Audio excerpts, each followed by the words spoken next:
stop waiting to be ready. You are waiting for a day that will never come. You tell yourself, I will start the business when I feel confident. I will make the call when I feel calm. I will speak up when the anxiety goes away. I have bad news for you. The anxiety is not going away. And if you wait for it to leave, you will wait until you are dead.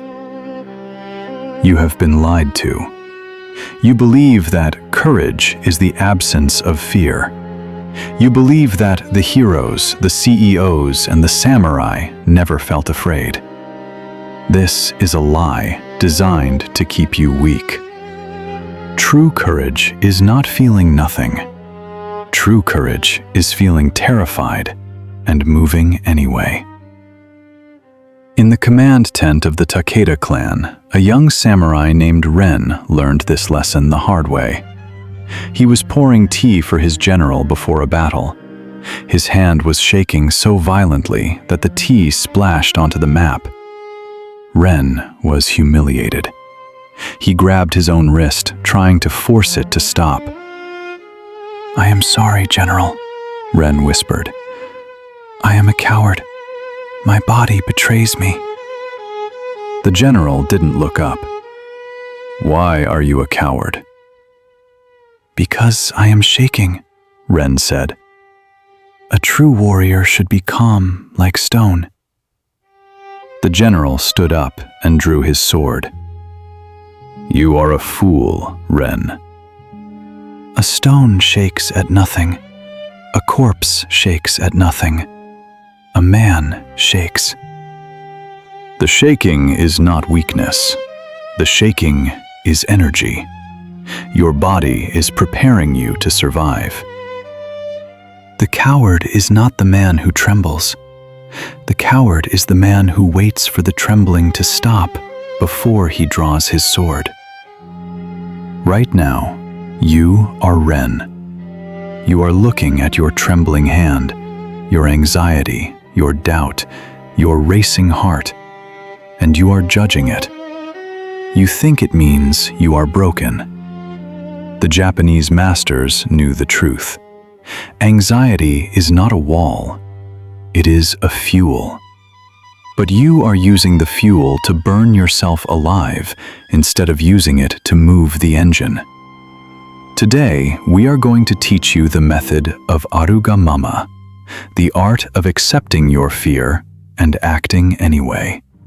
We are going to show you how to take your trembling hand, grip the sword, and swing. Are you ready to stop waiting? Bobby's The Ghost in the Room is Section 1, written strictly according to the locked format. Chapter 1, The Ghost in the Room. Ren stood in the tent, gripping his wrist. "General," he pleaded, "tell me how to make it stop. Give me a technique, a mantra, a breathing exercise, anything to kill this fear." General Yamagata shook his head slowly. "Ren, imagine there is a ghost in this tent." "The ghost is invisible. It stands in the corner. It whispers terrible things to you. It tells you that you will die. It tells you that you will fail." Now, imagine you draw your sword and try to kill the ghost. You slash at the air. You scream at it. You command it to leave. Does the ghost leave? Ren thought for a moment. No, because it has no body. My sword passes through it. Correct, the general said. But what happens to you while you are fighting it? I get tired, Ren said. I get sweaty. I get frustrated. Exactly, the general said. General replied. The ghost remains untouched, but you are exhausted. Anxiety is the ghost, Ren. and you are exhausting yourself trying to kill something that does not exist in the physical world. The shaking is not the problem. The problem is that you think the shaking should not be there. You are fighting a war against your own biology, and it is a war you will lose every single time. This is the trap you are in right now. Psychologists call this the ironic process theory, or the white bear effect. If I tell you, do not think of a white bear, what is the first thing you see? A white bear. If I tell you, do not be anxious, what happens? You become hyper-aware of your anxiety. You check your heart rate, you monitor your breathing, and because you are monitoring it, you signal to your brain that there is a threat. So your brain releases more adrenaline, your heart beats faster. Now you are anxious about being anxious. You have created a feedback loop from hell. The Japanese call this state toraware. It translates to getting caught or being captive. You are caught in the trap of your own attention. You think the solution to anxiety is control. You think if you just meditate enough or journal enough or think positive thoughts, the fear will vanish. But control is the fuel. Ren's hand was shaking, but it only became a problem when he tried to stop it. Before he tried to control it, it was just a physical sensation. The moment he fought it, it became cowardice. It became shame. The general poured his own cup of tea. His hand was steady, but not perfectly still. Ren, look outside. The general pointed to the rain falling on the camp. The storm is loud. The wind is howling. The mud is deep. Do you go outside and scream at the rain to stop? No, General. That would be madness. Why? Because the rain is nature. It does what it wants. Your feelings are also nature, the general said. Fear is internal weather. It comes, it stays, it goes. It has its own rhythm. You treat your feelings like intruders that must be evicted, but they are not intruders. They are weather. And you are the sky. The sky does not fight the storm. The sky has room for the storm. You are spending 90% of your energy trying to change the weather inside your head. You are avoiding social events because you might feel anxious. You are delaying your dreams because you might feel doubt. You are building your entire life around the avoidance of discomfort. And your life is shrinking. The ghost is growing bigger because you are feeding it with your fear. Every time you run away, the ghost gets stronger. Every time you try to calm down, the ghost laughs. Because the ghost knows the secret that you don't. You cannot kill a feeling with a thought. You can only kill it with action.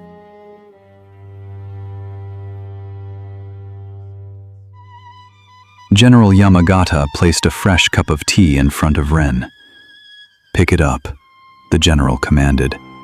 Ren hesitated. It will. Spill again, General. I did not ask if it would spill. I asked you to pick it up. Ren reached out. His hand was trembling just as violently as before. He tried to steady it. He clenched his muscles. He held his breath. The shaking got worse. Stop trying to stop the shaking, Yamagata said. Let it shake. But I will make a mess. Then make a mess. But drink the tea. Ren stopped fighting his own muscles. He allowed his hand to vibrate. He lifted the cup. Tea sloshed over the rim. It burned his fingers. It dripped onto his armor. But he lifted it. He brought it to his lips. He drank. He put the cup down. It clattered. He looked at the general, shame burning his cheeks.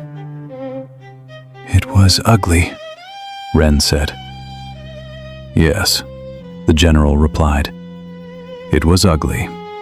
It was messy. It was imperfect. But you drank the tea." "You achieved the objective. The shaking did not stop you. You stopped you." This is the core of the Japanese philosophy known as arugamama. It translates to accepting things as they are. But do not confuse this with resignation. It is not giving up. In the West, we are obsessed with symptom reduction. If you feel anxious, you think you must fix the anxiety before you can work. If you feel sad, you think you must fix the sadness before you can socialize. Arugamama flips this upside down. It says, the symptom is irrelevant to the action. You can write a best-selling book while your hands are sweating. You can give a legendary speech while your voice is cracking. You can build a business while you are terrified of bankruptcy. The feeling does not control the outcome. The action controls the outcome. Think of your anxiety like a rude guest at a dinner party. You didn't invite him. He is loud. He is annoying. He is telling you that your food tastes terrible. What do? Option A, you stop cooking, go into the living room, and argue with him for 3 hours trying to kick him out. Meanwhile, the dinner burns. Option B, you let him shout. You acknowledge he is there. You say, "Hello, anxiety." And you keep chopping the onions. You keep stirring the sauce. You serve the dinner. Most of you choose option A. You spend your life arguing with the guest. You waste years trying to solve your self-doubt. And while you are arguing, your life is burning in the kitchen. Ren looked at his empty cup. So I just let it shake? Yes, Yamagata said. You take the fear with you. You treat fear like a passenger in your cart. You do not let the passenger drive, but you do not kick him out. If you wait for the passenger to leave, you will never leave the driveway. This is the secret of the high performer. They are not fearless. They are just better at functioning while afraid. They have disconnected their feelings from their motor cortex. They feel the terror, and they step forward anyway. Ren stood up. The battle drums were sounding outside. "General," Ren said, "I am still afraid." Yamagata smiled. He handed Ren his helmet. "Good. The fear will keep you sharp. Now take your shaking hands, pick up your spear, and let us go to war. We do not need to be calm to be victorious. We only need to be present." The boss of attention. Just psychologist, he was a warrior. But 300 years later, a Japanese psychiatrist named Dr. Shoma Morita proved that the general was scientifically correct. Dr. Morita worked with patients who were paralyzed by anxiety. They couldn't work. They couldn't leave their homes. They were obsessed with their own heartbeats. Western doctors tried to fix them by talking about their childhoods. They tried to fix the root cause. Dr. Morita did something radical. He ignored the root cause. He told them, "Your feelings are not the problem. Your attention is the problem." Morita discovered a principle that governs your sanity. Emotion follows action. You think it works the other way around. You think, first I get motivated, then I do the work. First I get confident, then I speak. This is backward. The brain does not produce confidence in a vacuum. The brain produces confidence as a result of seeing you take action. When you act while you are afraid, you send a signal to your amygdala. I am doing this and I am not dying. Slowly, the amygdala lowers the alarm. The confidence comes after the action, never before. Dr. Morita explained this with the concept of the switch. You have two modes of existence. Mode 1, mood-oriented. I will do it if I feel like it. This is how a child lives. This is how a drug addict lives. You are a slave to your chemistry. Mode 2, purpose-oriented. I will do it because it needs to be done. This is how a master lives. When Ren poured the tea, he was in mood mode. He was focused on his shaking. He was focused on his shame. When he decided to just drink the tea, he flipped the switch to purpose mode. His attention shifted from internal sensation to external objective. And here is the magic. The human brain cannot fully focus on two things at once. If you are 100% focused on the tea, you cannot be 100% focused on the fear. Action is the antidote to anxiety, not because it fixes the feeling, but because it steals the attention. You are stuck in mood mode. You wake up and ask yourself, how do I feel today? Wrong question. The moment you ask that, you are checking your internal weather. If it's cloudy, sad, anxious, you decide to have a bad day. You have given your mood the voting rights to your life. The samurai asks a different question. What is the mission today? The mission does not care about the weather. The mission does not care if you are tired. The mission remains the mission. Morita therapy prescribes a cure called action taking. If you are depressed, sweep the floor. If you are anxious, chop the wood. Do not sit and think. Thinking is the enemy. Thinking is where the ghost lives. Action is where reality lives. When you move your body, you ground yourself in the physical world. The wood is real. Floor is real. The ghost is not. Ren picked up the spear. He marched into the mud. He didn't stop being afraid, but he stopped noticing the fear, because he was too busy trying to stay alive. He cured his anxiety by getting busy. You are anxious because you have too much time to think about yourself. You are over-analyzing because you are under-living. You are staring at the wall, wishing it was a different color. Pick up the paintbrush. Paint the wall. The movement will save you. The fire and the gold. The Battle of Nagashino began at dawn. It was not a glorious duel. It was a slaughter. The air was thick with smoke, screams, and the smell of gunpowder. Ren was in the front lines. His shaking hand was now holding a spear that weighed 10 pounds. An enemy cavalry charge broke through the mist. Horses thundered toward them like an earthquake. Ren's amygdala screamed, "Run! You are going to die!" Every cell in his body wanted to flee. But Ren remembered the teacup. "Make a mess," the general had said. Drink the tea." Ren planted his feet in the mud. He lowered his spear. He didn't feel brave. He felt sick. He felt terrified. But he stayed. The horses crashed into the line. Chaos erupted. Ren fought for 3 hours. He didn't think. He didn't analyze. He didn't check his mood. He was in pure action mode.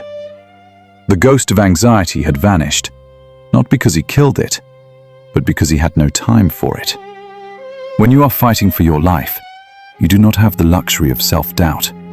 Self-doubt is a luxury for the bored. It is a disease of the comfortable. In the fire, there is only truth. By noon, the battle was over.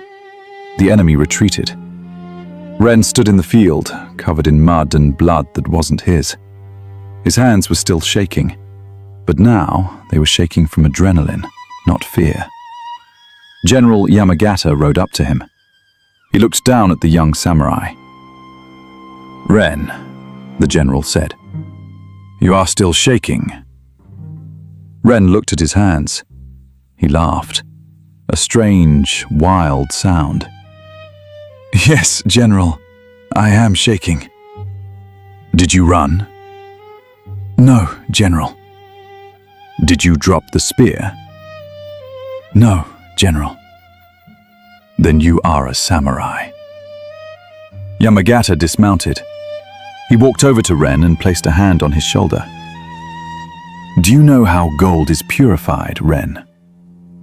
No, General. They put it in the fire. The fire burns away the dirt, the dust, the impurities. The gold gets hot. It melts. It suffers. But the gold does not burn. Only the fake parts burn. Today, you were in the fire. The coward burned away. The boy who needs to be calm burned away. The ego burned away. And look what is left. Yamagata tapped Ren's chest. The gold remains. You are afraid of the fire. You spend your life trying to avoid the heat. You refuse to speak in public because it burns. You refuse to take the risk because it burns. But the fire is the only thing that can save you. The fire is what separates the tourist from the warrior.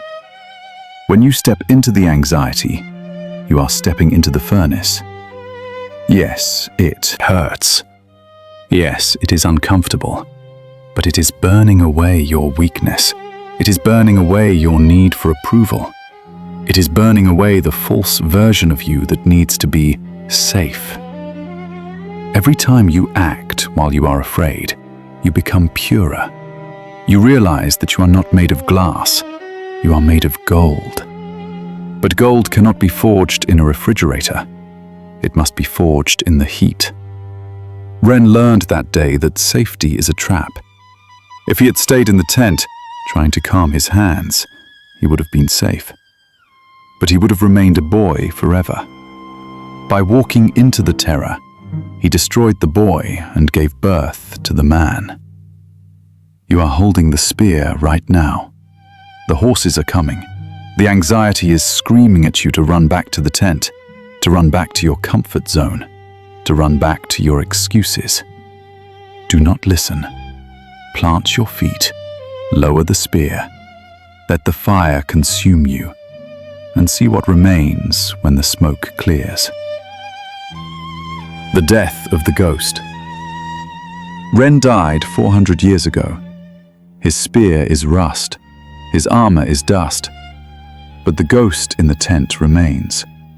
It has moved from the battlefield of Japan to the battlefield of your mind.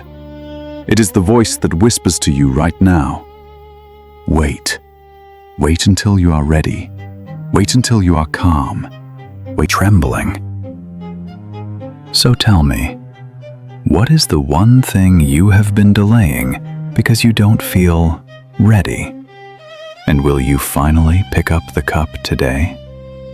If you are ready to stop waiting and start living, leave a comment. Drink the tea.